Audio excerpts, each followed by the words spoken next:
एक बार चक्रवर्ती सम्राट महाराज भर्तरी जी ने अपने मन को पढ़ा कि चाह क्या रहा है, तो मन में निकला एक सुंदर स्त्री का संयोग।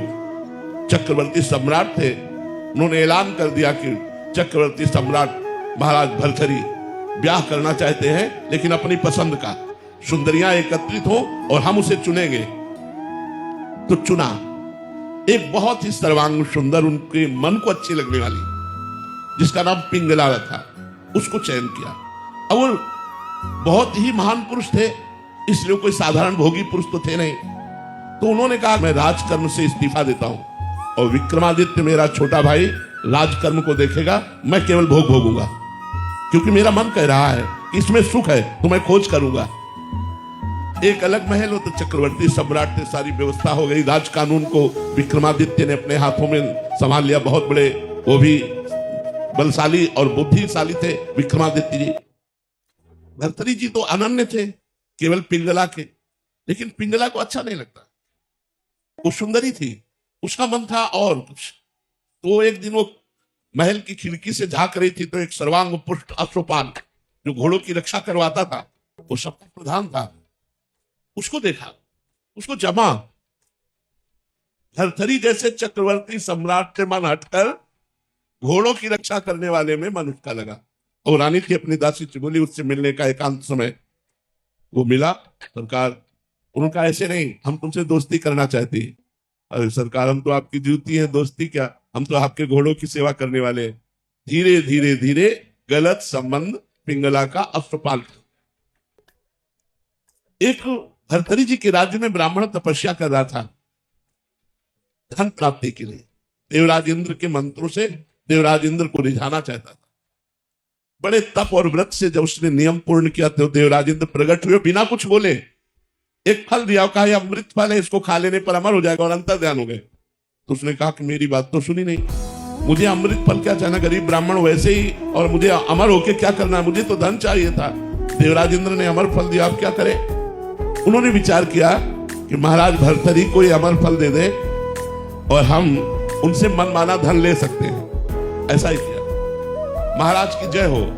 राजा के चक्रवर्ती सम्राट भर्तरी के महल में दो के लिए छूट थी, एक निजी सेवक और एक ब्रह्म ऋषि। अगर ब्रह्म ऋषि आना चाहते हैं तो उनके लिए कोई रोक नहीं थी। वो गए, महाराज की जय हो, खड़े होकर प्रणाम किया और कहा कहो ब्राह्मण देवता।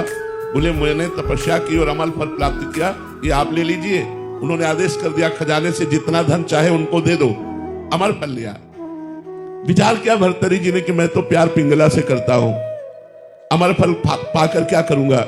यदि पिंगला अमर हो जाए तो जब तक मैं जीवित रहूंगा मेरे सामने रहेगी। पिंगला को बुलाया और कहा मेरे राष्ट्र के ब्रह्म ऋषि ने तपस्या के द्वारा ये अमर फल प्राप्त किया, इसे आप स्वीकार कर लीजिए और खा लीजिए। उनका अमर फल तो स्नान आदि करके पवित्र अवस्था में पाया जाता, मैं पालूंगी, आप निश्चिंत रहिए। उसने विचार किया कि मैं अमर फल खा करके क्या करूंगी, अगर मेरा दोस्त अश्वपाल अमर हो जाए तो मुझे।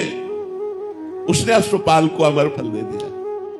अश्वपाल का राजा के दरबार में नृत्यांगना जो नवयुवती वैश्या थी उससे भी संपर्क था। उसने सोचा अगर वो वैश्या अमर हो जाए तो मेरा जीवन सफल हो जाए। उसने अपनी प्रेमिका वैश्या को दे दिया। वैश्या ने विचार किया मैं नाचने वाली इस अमर फल को खाकर क्या करूंगी, अगर महाराज भर्तरी अमर हो जाए तो वो फल फिर भर्तरी जी के पास पहुंच गया। वैश्या ने जाकर जय हो सरकार, वो निजी सेवकों में थी, ये अमर फल लीजिए। भर्तरी जी ने सुना अमर फल, वैश्या राष्ट्र का ब्रह्म ऋषि बोल रहा है, वो तो समझ में आया। वैश्या से कहा सत्य बोलना, मैं मृत्यु दंड दूंगा। ये अमर फल तुझे कहां से प्राप्त हुआ। बोले महाराज अश्वपाल से। चलो एकांत हो, जब मैं बुलाऊं तब आना। भर्तरी जी ने कहा मैं कल दरबार में पेश हो रहा हूं। दरबार में पेश हुए, अश्वपाल को बुलाया, अगर सत्य बोलेगा तो तुझे माफ कर दूंगा, बोल तुझे ये अमर फल कहां से मिला। तो उनका महारानी पिंगला ने दिया। पिंगला से कहा कि मुझ चक्रवर्ती सम्राट से तुझे तृप्ति नहीं, अय अश्वपाल तुझे पिंगला से तृप्ति नहीं, तू वैश्या से। धिक्कार है इस काम को और इस मन को। और अपना सम्राट पद वहीं इस्तीफा दिया और घोर वैरागी बनकर के भजन किया और भर्तरी शतक की रचना की, जो बड़े बड़े वैरागी जन पढ़ करके वैराग्य धारण करते। तो ये मन हमारा सोना चांदी रुपया पैसा घर मकान स्त्री पुरुष इनसे तृप्त होने वाला नहीं। जब तक भगवान नहीं मिलेंगे तब तक हमें शांति नहीं मिलेगी, तब तक हमारा मन तृप्त नहीं होगा, तब तक हमारी इच्छाएं हमको रौंदती रहेंगी।